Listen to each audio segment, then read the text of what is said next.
Hello students, আজকে এই ভিডিওটিতে আমরা পর্ষদের 262 পেজে যে স্কুলটি আছে অর্থাৎ রায়গঞ্জ শ্রী শ্রী আর কে বিদ্যাভবন, এই স্কুলটির যে কোশ্চেনটি আছে সেটি নিয়ে আলোচনা করব। এবার ফার্স্ট কোশ্চেন আছে হচ্ছে, কোন গ্যাসটি ওজোন স্তর ক্ষয়ে ভূমিকা নেয় কিন্তু গ্রিন হাউস গ্যাস নয়? কোনটি হবে? এটি হবে হলো NO2, অর্থাৎ ওজোন স্তর ক্ষয়ের ভূমিকা আছে কিন্তু এটি গ্রিন হাউস গ্যাস নয়। তারপরে 1.2তে আছে হচ্ছে, বেলুন ফোলানোর সময় বেলুনের কী হয়, চাপ ও আয়তন উভয়ই বাড়ে। কারণ যেহেতু এটি বয়েলের সূত্র মেনে চলে না, তো বেলুন ফোলানোর সময় কী হয়, বেলুনের ভিতরে চাপও বাড়তে থাকে ও বেলুনের আয়তনও বাড়তে থাকে, অর্থাৎ অপশন ডি হবে হচ্ছে সঠিক উত্তর। 1.3তে আছে হচ্ছে, একটি গ্যাসের বাষ্প ঘনত্ব 24, গ্যাসটির পারমাণবিক গুরুত্ব 16 হলে গ্যাসটির কত পরমাণু? অর্থাৎ তাহলে প্রথমে আছে হচ্ছে বাষ্প ঘনত্ব 24, তার মানে ডি আছে হলো 24, তার মানে এম হবে কত, 2D, তাহলে 2 × 24 কত হয়, 48। এবার বলছে একটি গ্যাসের পারমাণবিক গুরুত্ব 16, পারমাণবিক গুরুত্ব যদি 16 হয় তাহলে আমরা আণবিক গুরুত্বকে ধরতে পারি কি, যে 16 × n, অর্থাৎ মানে ওই n কি বোঝাচ্ছে এখানে, এখানে হচ্ছে পারমাণবিকতাকে বোঝাচ্ছে। গ্যাসীয় ঘনটি কতগুলি পরমাণু দিয়ে তৈরি তা বোঝাচ্ছে n এর দ্বারা, ঠিক আছে, এটাকে বলা হচ্ছিল পারমাণবিকতা।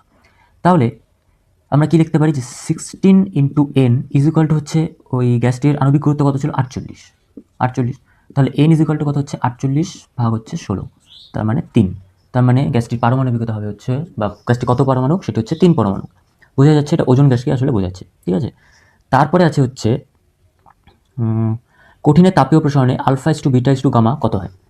আমরা জানি যে 1.4 α β/2 হচ্ছে γ/3।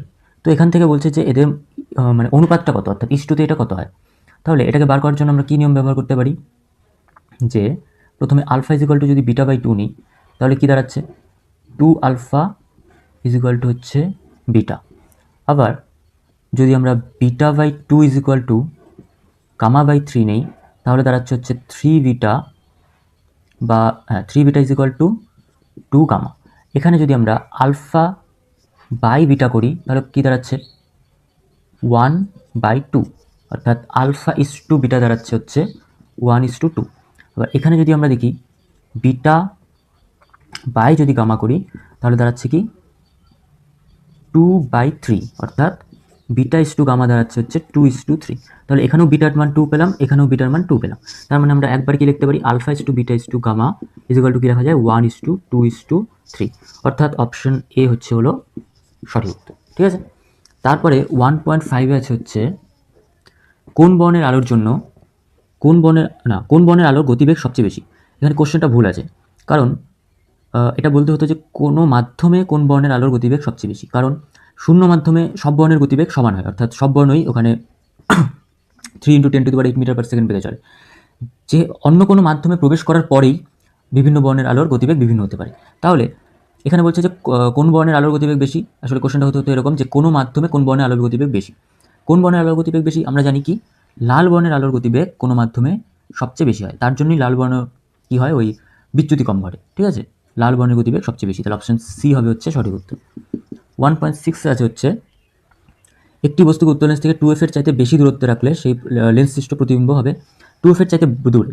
এই জিনিসটা মনে রাখবে যে বস্তু যত মানে অসীম থেকে আগাতে থাকবে ততই মানে প্রতিবিম্ব ছোট থেকে ধীরে ধীরে ধীরে বড় হতে থাকবে। তার মানেটা কি, বস্তু যদি অসীমে থাকে, এটা যদি লেন্স হয় আমাদের, বস্তু যদি অসীমে থাকে তাহলে ওই প্রতিবিম্ব কী হয়, ক্ষুদ্রাতি, অর্থাৎ একটা ফোকাস তলে গঠিত হয় একটা বিন্দু।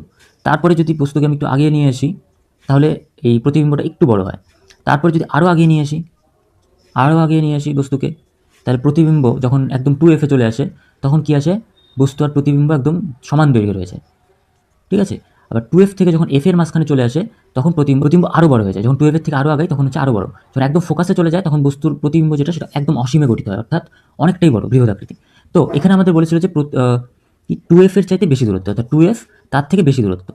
তার মানে কি হবে, এটার প্রতিবিম্বটি কী হবে, সৎ প্রকৃতির হবে। একমাত্র যখন f এর আগে আসে তখনই অসৎ প্রতিবিম্ব গঠিত হতে পারে। তার আগে পর্যন্ত সৎ প্রতিবিম্ব গঠিত হবে এবং সেটি কী হবে, খর্বাকৃতি হবে। তার মানে অপশন বি হবে হচ্ছে হলো সঠিক উত্তর। ঠিক আছে। 1.7 আছে হচ্ছে 3 পিন প্লাগের মোটা পিনটি কোন তারের সঙ্গে যুক্ত থাকে, সেটি হচ্ছে এ নম্বর অপশন আর্থিং তার। 1.8 আছে যে দুটি পরিবাহী তার সমান্তরাল সমবায়ে যুক্ত, তার দুটির তুল্যরোধ 2 ওহম হলে তার দুটির রোধ কত হবে। তুল্যরোধ সমান্তরাল সমবায় কী হয়ে যায়, মানে কমে যায়, অর্থাৎ সমান্তরাল সমবায় এরকম। এটার মান যদি 4 ওহম আর এটার মান যদি 4 ওহম হয়, তাহলে 1/RP = 1/4 + 1/4, তাহলে হচ্ছে 4 2 1/2, তাহলে RP সমান্তরাল সমবায় হচ্ছে হলো 2 ওহম। তাহলে এটা কার জন্য হচ্ছে 4 ওহম ও 4 ওহম, অর্থাৎ অপশন ডি হচ্ছে হলো সঠিক উত্তর। অপশন ডি 4 ওহম ও 4 ওহম। তারপরে আছে হচ্ছে 1.9-এ তেজস্ক্রিয় রশ্মিগুলির মধ্যে কোনটি বাহ্যিক তড়িৎ ক্ষেত্রে সাড়া দেয় না। একমাত্র গামা রশ্মি কোনো সাড়া দেয় না, কারণ গামা রশ্মি একটি তড়িৎচুম্বকীয় তরঙ্গ। 1.10-এ আছে কোনটি মৌলের পর্যায়গত ধর্ম নয়। ঘনত্ব হচ্ছে মৌলের পর্যায়গত ধর্ম নয়, বাকি গলনাঙ্ক স্ফুটনাঙ্ক তৈরিগত সবাই পর্যায় বরাবর চেঞ্জ হয়। ঠিক আছে।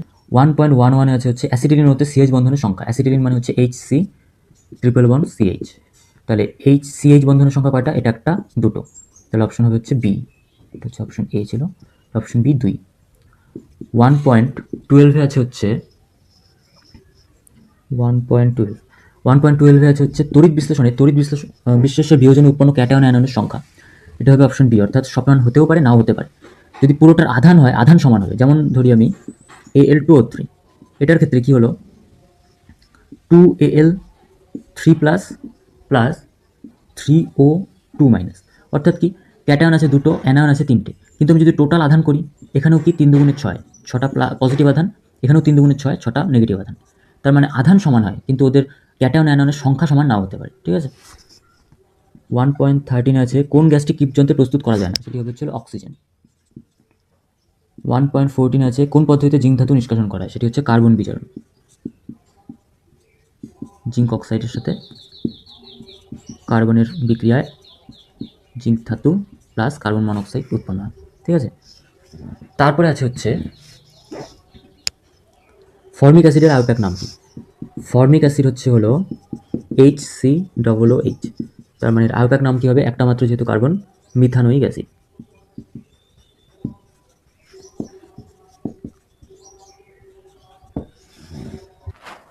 এবার 1 নম্বরের অর্থাৎ 2-এর যে কোশ্চেনগুলো আছে সেগুলো বলছি। ফার্স্ট কোশ্চেন আছে হচ্ছে 2.1, বায়ুমণ্ডলের কোন স্তরে মেরু যদি দেখা যায়, সেটি হবে হচ্ছে থার্মোস্ফিয়ার ব্র্যাকেটে রেখে দাও আয়োনোস্ফিয়ার।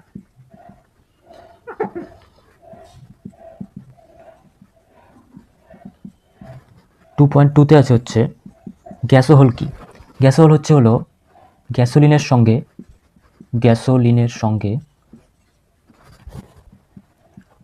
23% ইথাইল অ্যালকোহলের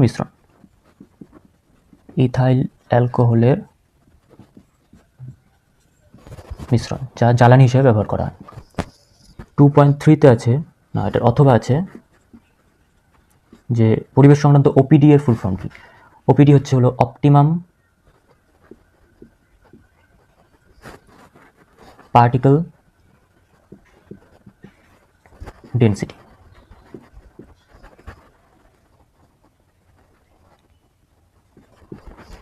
তারপরে 2.3-তে আছে হচ্ছে 400 কেলভিন সেলসিয়াস স্কেলে কত।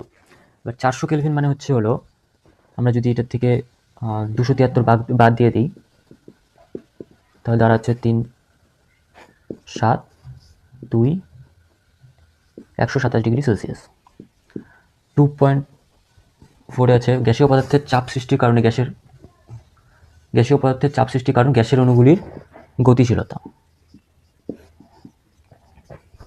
2.5-এ আছে হচ্ছে দৈর্ঘ্য প্রসারণ গুণাঙ্কের একক কি। এটার একক হচ্ছে হলো ডিগ্রি সেলসিয়াস ইনভার্স।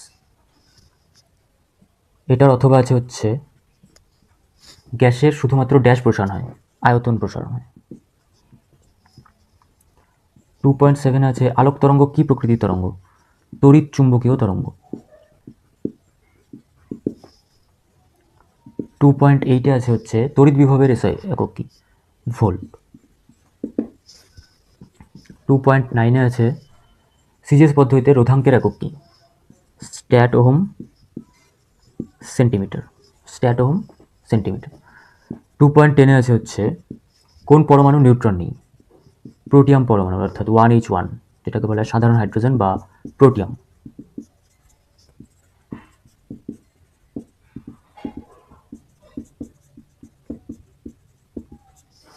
তারপরে আছে হচ্ছে এটা অথবা গামা রশ্মি নির্গমনে নিউক্লিয়াসের কি পরিবর্তন ঘটে, কোনো পরিবর্তন ঘটে না, কোনো পরিবর্তন ঘটে না। আলফা রশ্মি বের হলে কি হতো, ভর সংখ্যা 4 একক কমতো, পারমাণবিক ক্রমাঙ্ক 2 একক কমতো। বিটা রশ্মি বের হলে পারমাণবিক ক্রমাঙ্ক 1 একক বেড়ে যেত, কিন্তু গামা রশ্মি বের হলে কোনো রকম পরিবর্তন হয় না নিউক্লিয়াসে। 2.11 আছে হচ্ছে বাম স্তম্ভ ডান স্তম্ভ, এর 1 নম্বরে আছে ক্ষারীয় মৃত্তিকা ধাতু। ক্ষারীয় মৃত্তিকা ধাতু কোনটি, সেটি হচ্ছে হলো বেরিলিয়াম। 2.11.2 আছে হচ্ছে ডুরালুমিনে উপস্থিত, ডুরালুমিনে উপস্থিত কোনটা হবে, সেটা হচ্ছে হলো কপার। 2.11.3 আছে হচ্ছে সর্বাধিক তড়িৎ ধনাত্মক মৌল, সেটি হচ্ছে সিজিয়াম। 2.11.3 কার্বন বিজারণ পদ্ধতিতে কাকে নিষ্কাশন করা হয়, সেটি হচ্ছে জিঙ্ককে। 2.12 আছে হচ্ছে দুটি অধাতব পরমাণুর মধ্যে ড্যাশ বন্ধন গঠিত, কি বন্ধন, সমযোজী। আর যদি বলতো একটি ধাতব একটি অধাতব, তাহলে হতো তড়িৎযোজী। 2.13 আছে হচ্ছে ভোল্টামিটার কি, যে পাত্রে তড়িৎ বিশ্লেষণ করা হয়, যে পাত্রে তড়িৎ বিশ্লেষণ করা হয়। 2.14 আছে হচ্ছে রূপোর চেনের উপর সোনার প্রলেপ দিতে ক্যাথোড হিসেবে সোনা ব্যবহার করা হয়, সত্য না মিথ্যা, এটি হবে মিথ্যা, কারণ ক্যাথোডে রাখা হয় হচ্ছে যার উপরে প্রলেপ দিতে হবে, আর অ্যানোডে রাখা হয় হচ্ছে হলো যাকে প্রলেপ দিতে হবে, অর্থাৎ সোনাকে অ্যানোডে রাখতে হতো। নেসলার বিকারক কি, 2.15 নেসলার বিকারক হচ্ছে একটা মানে যৌগ যা দিয়ে অ্যামোনিয়াকে শনাক্তকরণ করা যায়, সংকেত হচ্ছে K2HgI4, একটি জটিল যৌগ। 2.16 আছে হচ্ছে নেসলার লাইকার অ্যামোনিয়াতে কত না, 2.15 একটি অথবা কোশ্চেন আছে, সেটি হচ্ছে হলো সালফান কি, 100% ওলিয়াম, অর্থাৎ H2S2O7, এটাকে হলো সালফান বলা হয়। তারপরে হচ্ছে হলো 2.16 আছে হচ্ছে লাইকার অ্যামোনিয়াতে কত শতাংশ অ্যামোনিয়া থাকে, 35% অ্যামোনিয়া থাকে। 2.17 আছে হচ্ছে সরলতম অ্যালডিহাইডটির নাম কি, HCHO, যেটা হচ্ছে নাম ইথানল।